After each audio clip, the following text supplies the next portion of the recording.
여러분, 그리스 신화에 나오는 기회의 신 카이로스에 대한 이야기를 여러분 잘 아시죠? 그림이 아주 독특하게 생겼는데 벌거벗은 몸입니다. 앞머리를 보면 앞머리가 무성하지요. 거기에 비해서 뒷머리는 대머리입니다. 어깨와 발 뒤꿈치에 날개가 달려 있습니다. 다른 그림에 보면 한 손에는 저울을 들고 있고 또 다른 한 손에는 칼을 각각 들고 있습니다. 이 기회의 신 카이로스는 자신을 이렇게 소개합니다. 내가 벌거벗은 이유는 사람들 눈에 쉽게 띄게 하기 위함이며 내 앞머리가 무성한 이유는 사람들이 나를 보았을 때 쉽게 붙잡을 수 있게 하기 위함이다. 내 뒷머리가 대머리인 이유는 내가 지나가고 나면 다시는 사람들이 나를 붙잡지 못하게 하기 위함이다.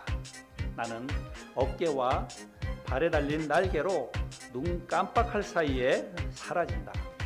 내 이름은 기회이다. 기회가 주어졌을 때 우리들이 해야 할 일은 저울과 같은 정확한 판단과 칼과 같은 예리하고 과감한 결단입니다. 그런데 사람들이 그렇게 하지 못하지요. 어쩌다 찾아온 소중한 기회를 쉽게 그냥 날려버리고 나중에 후회들을 합니다.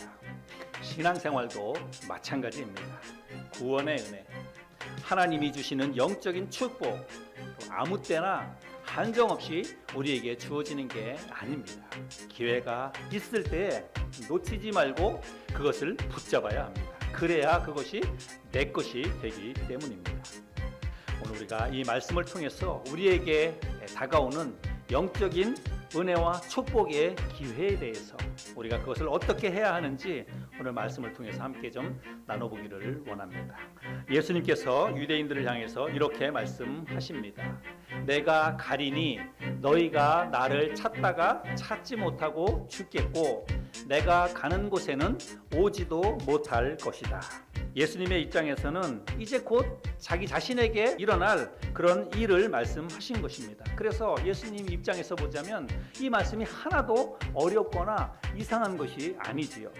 그러나 그 사실을 알리 없는 이 사람들에게는 이게 도대체 무슨 말씀이신지 이거를 이해할 수가 없었다는 것입니다.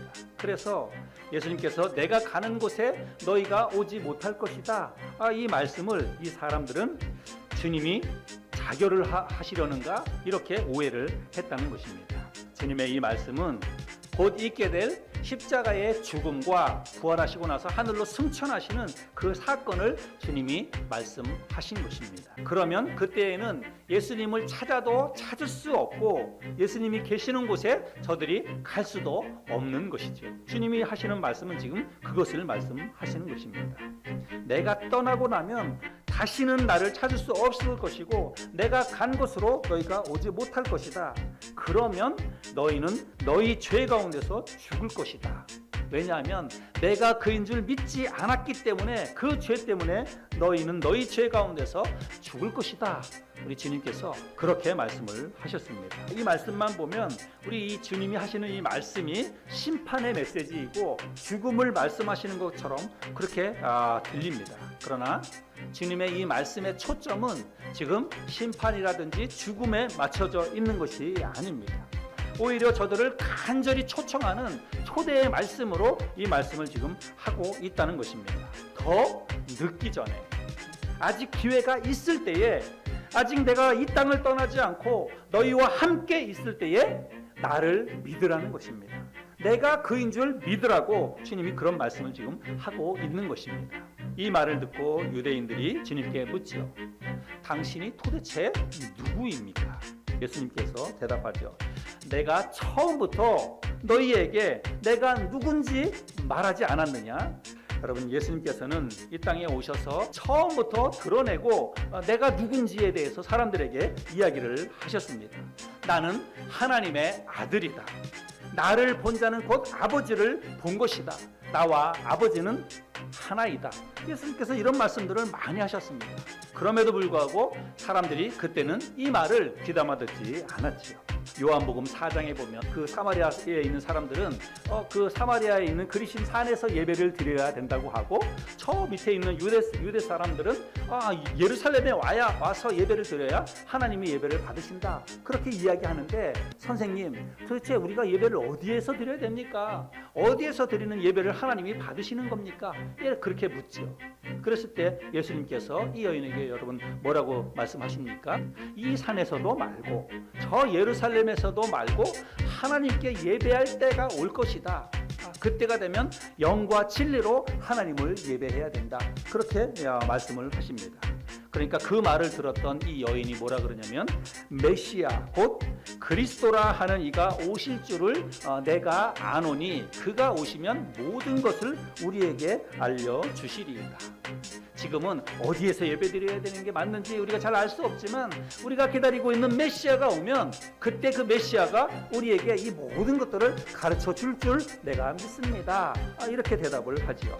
그랬더니 예수님께서 여러분 이 여인에게 무슨 말씀을 하십니까? 예수께서 이르시되 내게 말하는 내가 그라, 이렇게 말씀하십니다. 여러분 이 말이 무슨 말이에요? 내가 바로 메시아다라고 하는 것입니다. 내가 바로 그리스도다. 너희들이 기다리고 있는 메시아가 바로 나다. 예수님께서는 그런 말씀을 하셨습니다. 자, 그러면 여러분 이 말에 의하면 지금 이 유대인들과 함께 지금 앞에서 이야기를 나누고 있는 분이 누구라는 거예요? 네, 이분이 바로 메시아라고 하는 것입니다. 이분이 바로 그리스도이고 하나님의 아들이라고 하는 것입니다.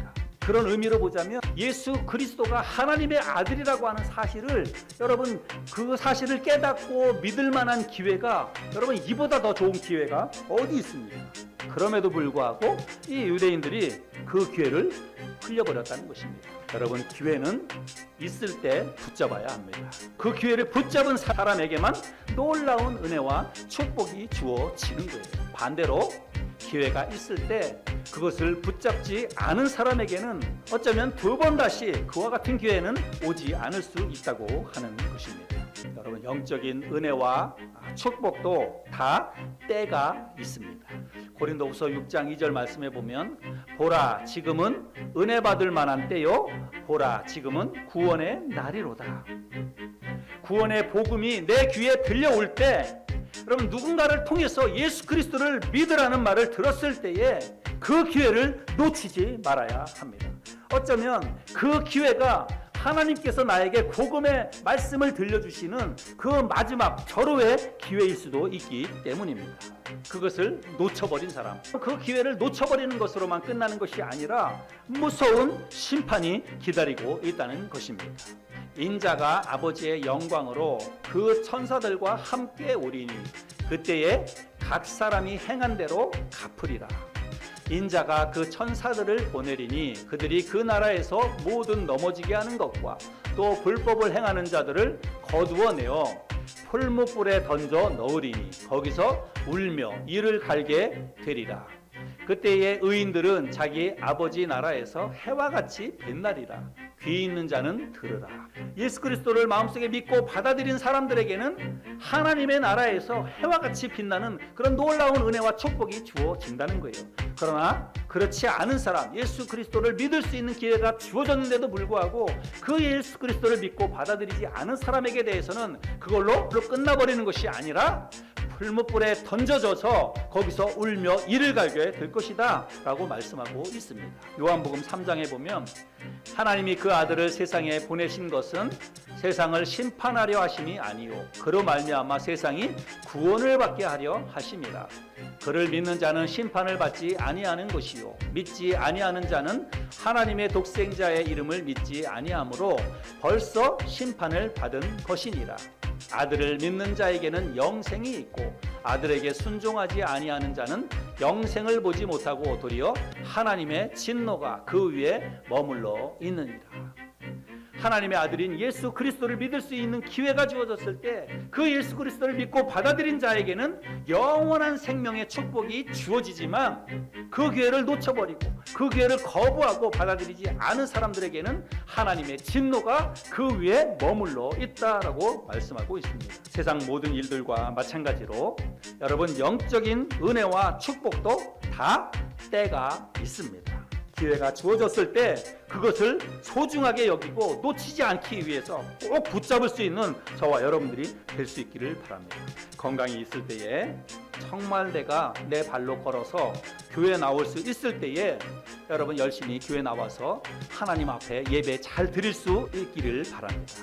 함께 신앙생활하는 성도들이 있을 때에 언제든지 내가 원하면 나와서 예배 드릴 수 있는 교회가 있을 때에 여러분 그것에 감사할 수 있기를 바랍니다. 여러분 우리에게 주어진 소중한 기회, 하나님의 은혜와 축복, 영적인 은혜와 축복의 기회가 여러분 우리에게 한없이 주어지는 것이 아니라 여러분 그 기회가 사라질 수 있다는 사실을 기억하시고 오늘 우리에게 주어진 이 영적인 은혜와 축복의 기회를 잘 붙잡고 소중하게 여기고 또 더 힘써서 지켜나갈 수 있는 저와 여러분들이 되시기를 바랍니다.